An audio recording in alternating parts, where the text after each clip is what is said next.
When the politics change, then the support for the institutions change. And eventually, the institutions themselves can erode, right? I think that's what we have to be very wary of.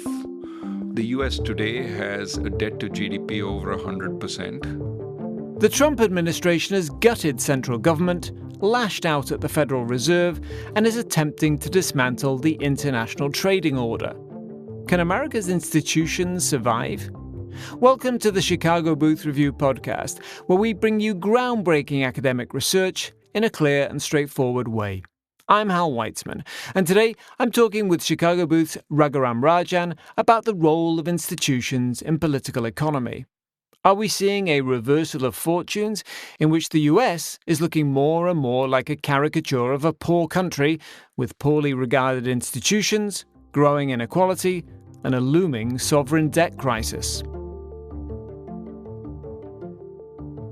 We're at a point in political history where some people feel that institutions in the United States in particular are under attack, that they're kind of besieged. Is that fair? And if so, how worried should we be about that? I think that's right. I think it's reflective of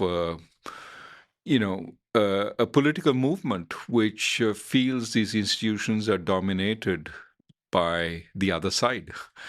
And they've become elite institutions. They're not paying enough attention to the needs of this group. And therefore, attacking them, bringing them under control, so to speak, is the right thing to do, whether we're talking about the judiciary, the educational institutions, or the Federal Reserve. Right. And so this is important, right? Because if we look back to the history of kind of political science, political economy, there are a lot of economists who have argued that institutions are a key driver of economic differences between emerging markets and industrialized countries. One of the things that emerging markets just didn't have was strong economic, political institutions. That was the argument that has been made. I mean, maybe you can remind us about that approach and talk about how it's shaped the economic thinking. Right.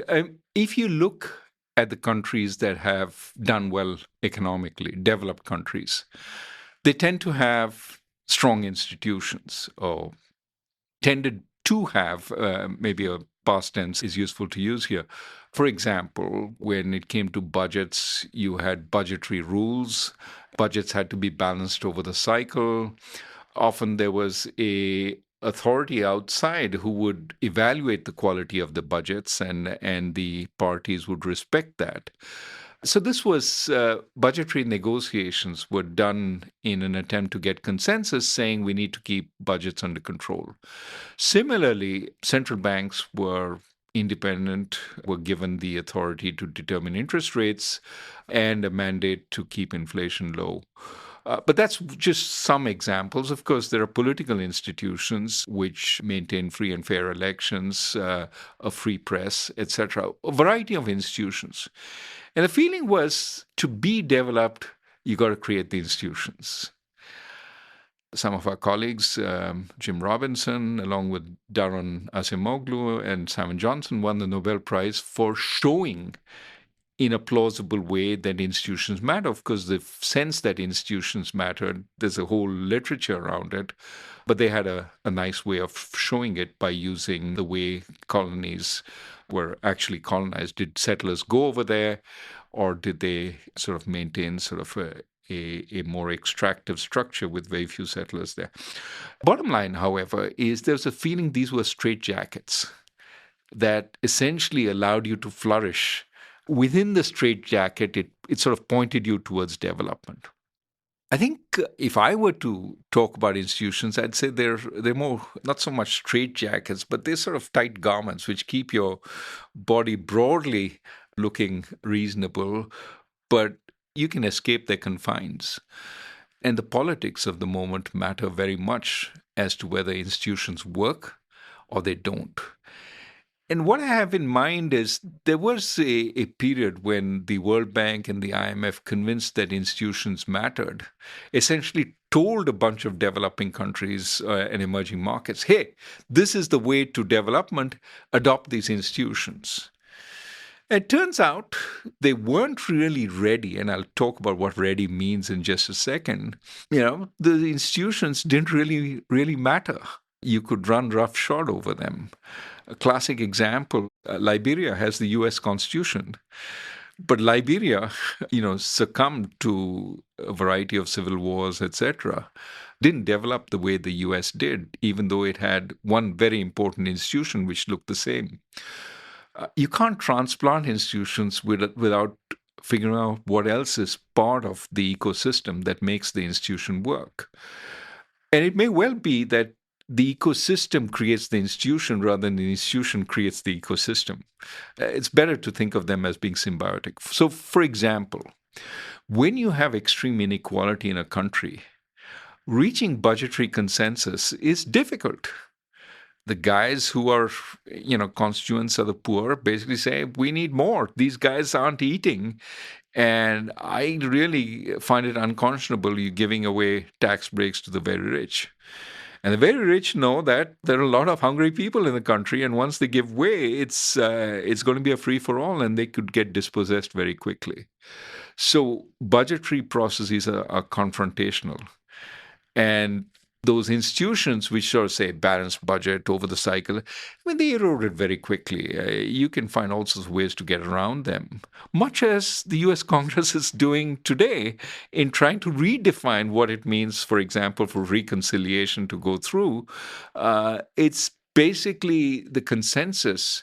There are too many constituents wanting a piece of the action, right? And so the point I'm trying to make is there needs to be a political consensus that the institutions need to be supported, need to work. And if you don't have that political consensus, the institutions by themselves don't really have bite of their own. Again, they're not straitjackets. You can't just apply them. So one example is what happened in Brazil. The World Bank, IMF went in and kept saying you need better institutions, you need inflation targeting, central bank, you've got these periods of hyperinflation, you need to get better and you need fiscal reform. Turned out that I think more right of center government under President Cardoso set up the institutions in the early 2000s, but it was the advent of the Lula government, which was left of center. The first administration, the first Lula government in the early 2000s, which basically said, we need our constituents to get food. And the early part of their program was essentially various forms of targeted transfers to poor people, which essentially put a safety net under them. But once that was done, and that happened because Brazil was undergoing a commodity boom, which allowed them to generate significant funding without breaking the budget. But once that was done, once you took care of your worst off, you were in a mood to say, okay, how do we prevent this cycle of constant booms and busts? And so they were more open to appointing a good central banker to target inflation, of adopting budgetary rules. And the institutions started getting heft. So emerging markets, which are the classic sort of institution-free economy, which went from boom to bust, which was unconstrained, a lot of emerging markets adopted institutions. I remember, when I went to India as central bank governor, we adopted inflation targeting. And since then, our inflation has been much steadier than it used to be in the past. So what made the difference, certainly in India, it was similar. We were able to transfer funds to the poorest, targeted transfers. And as a result, the more radical parties came on board. Yes, macro stability is important. Let's not break the budget every time we have a downturn, because we need more smoothness over the cycle. Unfortunately, even as emerging markets like Brazil and India have become more sort of responsible in terms of these macro variables and responding to their institutions, the kind of inequality that used to plague the emerging markets, the kind of precarity, and now all of this is relative. There are very few people in the U.S. who can't find enough food on their table, but it is true there are a lot of relatively poor people who can't get to work because they don't have a car, who can't put good food on the table for their kids because they don't have enough to afford meat and so on. So precarity has increased in industrial countries, and certainly the perception of precarity has increased. And so that expands the radicalism of the political establishment and makes it much harder to reach consensus, especially when a significant part of the people think those institutions are dominated by people who don't care for them. So it sounds like what you're saying is there's a strong connection between populism and attack on institutions. Is that right? I think populism used to be much more prevalent in emerging markets. There Right. still is a fair amount of populism, and it comes back up when things get really tough. But it's been tamped down a little. Little is the important word. While it's increased quite a bit in industrial countries. And so industrial countries, remember, we started by saying they're the guys with good institutions. It turns out those institutions are still in place, but they're much less effective in this different political environment where there's a lot more anxiety, a lot more precarity, and a lot less consensus that these institutions are doing the right thing. Yeah. So obviously the political context is supremely important, and I get that point. I'm just wondering, when you talked about Brazil, for example, and Lula and breaking certain fiscal rules, I mean, you could say, couldn't you, that that's strengthening the institutions, that Lula at one point, as I seem to remember, was outside the mainstream political system and then came in. And that's true of many emerging markets, right? You get a figure who starts out on the radical left or right and then becomes much more mainstream. So isn't that in a sense strengthening the institution of democracy? They're able to gain power rather than a revolution or whatever the alternative is. For sure, part of what's going on is the democratic system is a way of bringing in the people who are on the extremes, but also adopting policies which get them more in. As I said, these transfers that Lula set up, which made him very popular, but also were very necessary to bring the left out in Brazil into the mainstream. I think that was very good. But what it did was also it changed the political environment to make it a little less radicalized than it used to be. And there was more faith that the system would work for everyone. And once that was there, demands became a little more realistic. Okay, we got to balance the budget. Now let's try and work out how much we give each other, and let's not break it every time. So it's sort of a virtuous cycle of political sort of accommodation, strengthening the existing institutions, and the institutions then creating a more reasonable macroeconomic environment which prevents the booms and busts which cause the radicalization, so to speak. This is the sweet spot that industrial countries were in, with good macro, good institutions, good politics. And of course, what changed, you will ask, is technology. There was technological change. There was, to a lesser extent, global trade. Both those affected jobs. And that has affected the kind of precarity, the kind of confidence that households have in industrial countries. Emerging markets, while being at a much lower level, didn't have the kind of loss that industrial country households have experienced or are perceived to have experienced. And therefore, their politics hasn't got eroded as badly as it has gotten eroded in some industrial countries. If you're enjoying this podcast, there's another University of Chicago Podcast Network show that you should check out. It's called Entitled, and it's about human rights. co-hosted by lawyers and law professors Claudia Flores and Tom Ginsberg, entitled Explores the Stories Around Why Rights Matter and What's the Matter with Rights. Okay, Raghu, in the first half we talked about institutions and how the history of institutions has been kind of difficult in emerging markets, particularly, and with international institutions like the IMF and the World Bank imposing this somewhat simplistic, perhaps, framework of, you just have the institutions or these particular practices and everything will be okay. And of course, the reality wasn't quite as simple as that. But you also talked about how there's been a kind of reversal of the global north and south to a certain extent where, if I think about my own native country, the UK pulled out of Brexit, which you could say is a big institution or institutional failure. And there's much more populism across Europe. And there's certainly in the US, there's been more populism in recent years as well. And we talked right at the beginning about how that affects institutions. Many people feel institutions ranging from the Fed and the departments of government, which have obviously been slashed under the Trump administration, to the global trading order, are all under attack. So let's talk a bit more. And you talked about how inequality is fed into that, but just explain a bit more about what you see happening about in that dynamic. Well, I think what you see is a broad sense that these institutions are biased. They work for a few, not for the many. At least that's the rhetoric that's put out.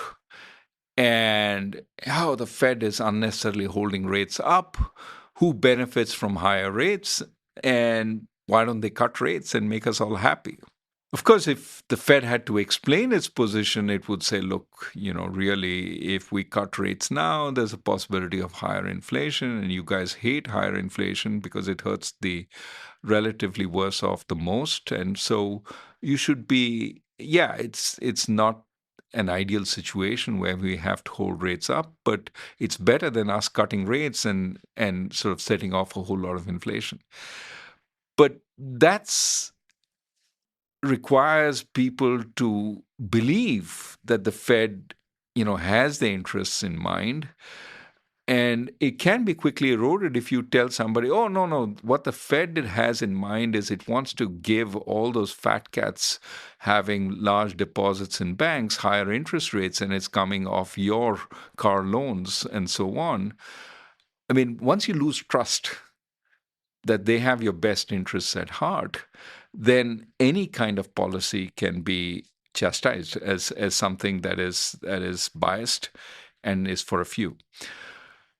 And that's how the institutional trust erodes, right? That, Congress, these guys just want to favor the big industrialists. That's how they're going to set policy. It's not for you. Or they're going to favor the minorities and the immigrants. That's why Medicaid is so generous, and it's not for you.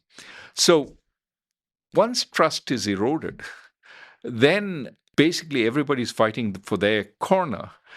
And as a result, your ability to make ends meet, to have policies which are reasonable, becomes much, much harder. Just as an example, if you don't trust the Fed, you're not going to be supportive if it raises interest rates. If inflation takes off and it says we got to raise interest rates to bring inflation under control, there's going to be a lot of pushback then. Do you really know what you're doing? Why do you need to raise interest rates?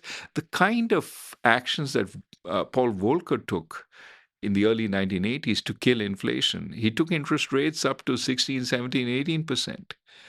That simply won't work in an environment where you don't trust the Fed. You have to have intimate trust in your institutions that they're working for the common good. And so my worry is that the institutions don't have the same kind of abilities today that they used to have in the past. Even if chairman of the Fed is protected from firing by the president, it may well be that the institution itself, when it loses public political support, has much less ability to achieve the outcomes that it desires. Yeah, and I think during the first Trump administration, there was a popular line that people would say, "Well, the institutions are robust." Now you don't hear that so much because the central government itself has been gutted, and as you say, there is certainly pressure on the current Fed chair to step down, and even if he doesn't, then who knows who the next Fed chair will be and how that person will be forced to or be pressured to behave. So, how confident are you in the robustness of U.S. institutions? Well, so again, what happens first is the politics change. When the politics change, then the support for the institutions change. And eventually the institutions themselves can erode, right? So I think that's what we have to be very wary of. The US today has a debt to GDP over 100%. There's a very famous book, This Time is Different, by Ken Rogoff and Carmen Reinhardt, which basically said industrial countries generally have low levels of debt, but there are danger points. And the highest danger point in their book was 90% of GDP. Almost every industrial country is above that today. The point is that, yes, you can have a lot of debt when there's trust that you'll get your fiscal situation under control, you won't spend madly, and your central bank is going to keep inflation under control. When all of this is being questioned, then what happens is, the holders of your debt eventually lose confidence that they will get their money repaid. And then you can see interest rates can start spiraling up. No matter what the Fed sets the policy rate at, the long-term interest rate can start moving up. And then you're in an emerging market situation. A lot of emerging markets have had deep trouble refinancing their debt once they've lost the confidence of the markets. I think the bottom line really is that we have a politics which is much more populist, much more less trusting of the institutions. But we also have an economic situation which is difficult. The deficit, annual deficit, is closing on 7% of GDP, the fiscal deficit. There's a trade deficit, which is big. And there is the worry that if you don't inspire confidence and a lot of your government borrowing has to be financed from abroad, you're in an emerging market-like situation, and eroded institutions don't help.